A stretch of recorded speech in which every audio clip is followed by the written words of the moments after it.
Baik anak-anak hebat, untuk kali ini Bu Mutia akan memberikan materi berupa video pemaparan. Bu Mutia akan menjelaskan secara garis besarnya saja atau secara singkat materi yang akan dibahas pada pertemuan kali ini.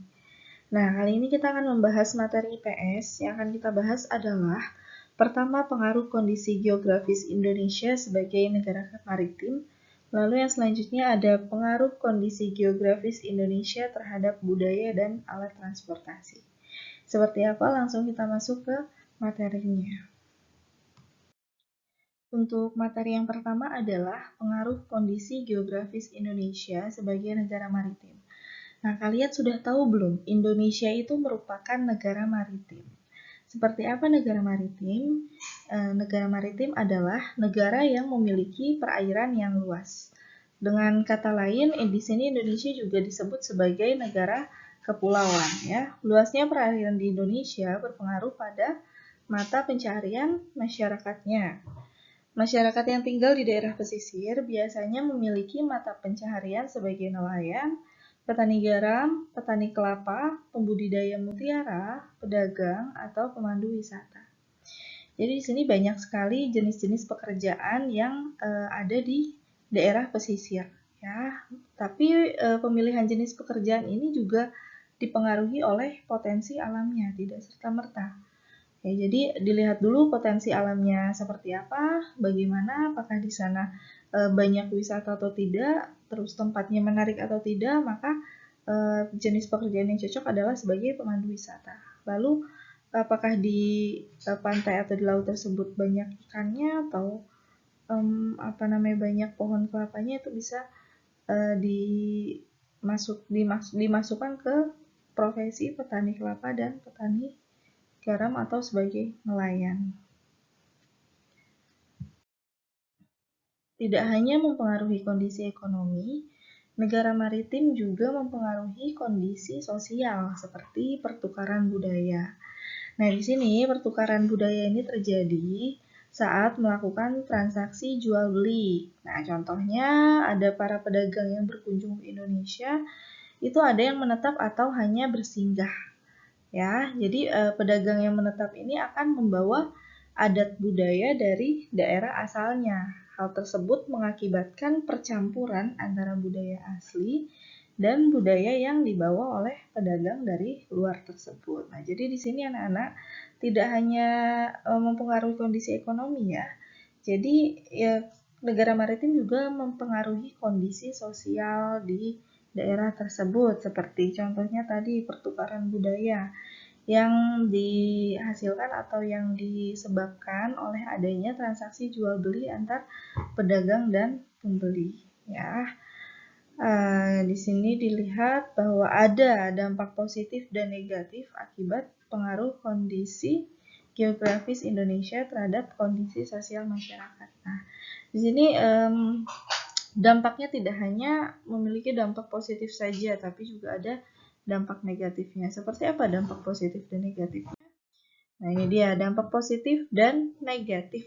Ya, ada negatif akibat pengaruh kondisi geografis Indonesia terhadap kondisi sosial masyarakatnya.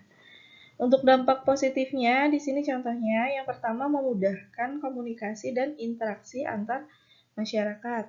Lalu yang kedua ada pengaruh budaya yang baik dari dalam atau luar daerah sehingga memperkaya keragaman budaya. Ini dampak positifnya. Selain dampak positif, pengaruh kondisi geografis ini juga memiliki dampak negatifnya. Apa saja dampak negatifnya? Yang pertama, hilangnya budaya asli karena tergerus budaya luar. Jadi contohnya kayak pertukaran budaya tadi. Seperti pertukaran budaya tadi, ada budaya luar masuk dan tidak menutup kemungkinan juga ada hilangnya budaya asli, yaitu dampak negatifnya. Lalu untuk yang kedua, munculnya budaya-budaya baru yang belum tentu sesuai dengan budaya setempat. Seperti tadi juga contohnya dalam pertukaran budaya tadi.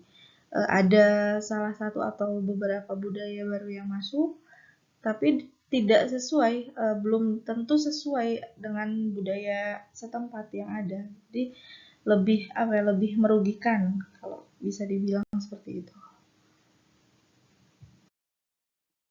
Untuk yang selanjutnya, materi yang selanjutnya yaitu pengaruh kondisi geografis Indonesia terhadap budaya dan alat transportasi. Kalau tadi pengaruhnya terhadap bahwa Indonesia merupakan negara maritim, sekarang pengaruhnya terhadap budaya dan alat transportasi. Keragaman suku bangsa merupakan salah satu kekayaan yang dimiliki Indonesia. Beberapa contoh suku bangsa yang terdapat di Indonesia antara lain suku Aceh, Minangkabau, Melayu, Anak Dalam, Kubu, Baduy, Sunda, Jawa, Madura, Tengger, Sasak, Asmat, Dayak, Dani, Kaili, Minahasa, Mandar, dan Bugis. Banyak sekali ya suku-suku yang ada di Indonesia. Ini terdapat di beberapa pulau atau di berbagai pulau ya. Lalu Indonesia juga memiliki bahasa daerah yang beragam. Banyak sekali kosakata dari bahasa daerah yang diserap ke dalam bahasa Indonesia. Maka dari itu Indonesia sangat beragam sekali akan bahasanya. Tidak hanya satu bahasa saja, tapi juga memiliki berbagai bahasa di setiap daerah. Setiap daerah pasti memiliki bahasanya yang berbeda-beda. Lalu suku bangsa yang ada di Indonesia memiliki pakaian adat yang dipakai pada acara-acara tertentu. Misalnya pernikahan, penyambutan tamu, dan acara kematian. Nah ini pengaruhnya terhadap budaya. Ya, anak-anaknya ini ada pengaruhnya terhadap banyak sekali suku, terus banyak bahasa, lalu banyak sekali pakaian adat atau budaya-budaya lainnya. Suku bangsa di Indonesia juga memiliki rumah adat yang merupakan rumah asli penduduk, memiliki senjata tradisional, dan memiliki beraneka macam alat musik tradisional yang berfungsi sebagai pengiring upacara adat. Nah, jadi sudah jelas sekali di sini bahwa Indonesia itu merupakan negara kepulauan yang kaya sekali akan budaya dan adatnya. Tadi sudah dijelaskan bahwa banyak sekali suku bangsa yang terdapat di Indonesia. Lalu banyak sekali bahasa-bahasa yang terdapat di Indonesia. Ada juga rumah adat, terus ada juga senjata tradisionalnya, lalu alat musik tradisionalnya juga banyak sekali ya. Jadi berbagai macam budaya ada di Indonesia. Keragaman budaya tersebut tidak lepas dari kondisi geografis wilayah Indonesia yang luas. Nah, karena Indonesia merupakan negara yang luas atau kondisi geografisnya di wilayah Indonesia ini sangat luas, maka banyak sekali keragaman budaya yang dihasilkan dari kondisi geografis wilayah Indonesia tersebut ya.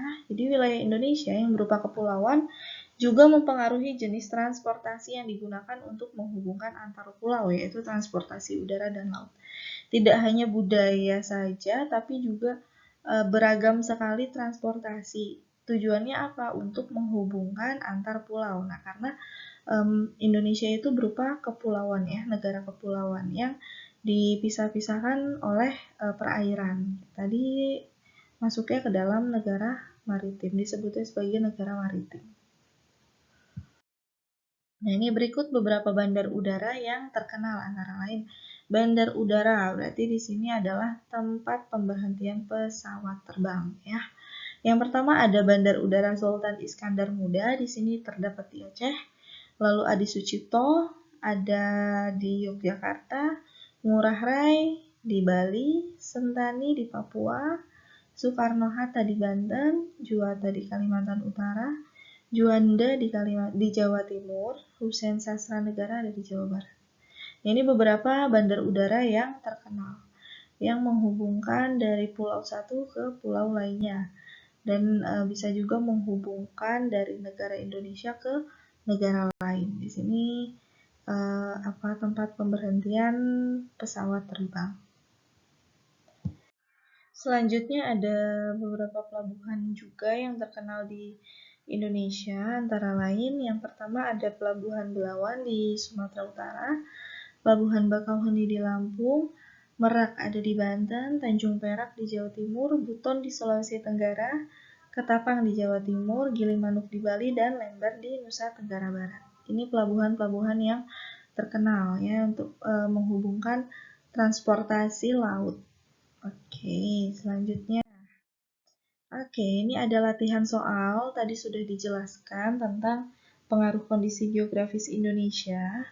Dan di sini ada 5 soal yang terdapat pada slide terakhir ini. Yang pertama, mengapa Indonesia disebut sebagai maritim? Ada penjelasannya di slide sebelumnya, di pembahasan sebelumnya. Lalu yang nomor 2, apa saja mata pencarian masyarakat di sekitar perairan? Ini sudah jelas sekali. Yang nomor 3, bagaimana cara kita ikut berperan dalam menjaga kelestarian kekayaan laut dan sumber daya alam Indonesia? Jelaskan jawabanmu. Nah, ini jawaban kalian ya. Kalian berpikir bagaimana cara kita untuk berperan dalam menjaga kelestarian dan kekayaan laut. Lalu yang keempat, sebutkan asal kota bandara-bandara berikut. Sentani. Nah, tadi kan hanya provinsinya saja ya yang disebutkan, tapi di sini Bu Mutia minta disebutkan juga kota-kotanya. Ini bandara Sentani berasal ada di kota mana, Soekarno-Hatta di kota mana, Juanda di kota mana. Ini juga pelabuhan-pelabuhan seperti bandara-bandara tadi ya, dijelaskan atau disebutkan dari kota mana atau terdapat di kota mana saja pelabuhan-pelabuhan ini. Oke, sampai di sini Bu Mutia rasa cukup sekian penjelasan dari Bu Mutia. Semoga kalian bisa memahaminya dan bisa mengerjakan latihan soal dengan baik. Ya, selamat belajar dan tetap semangat.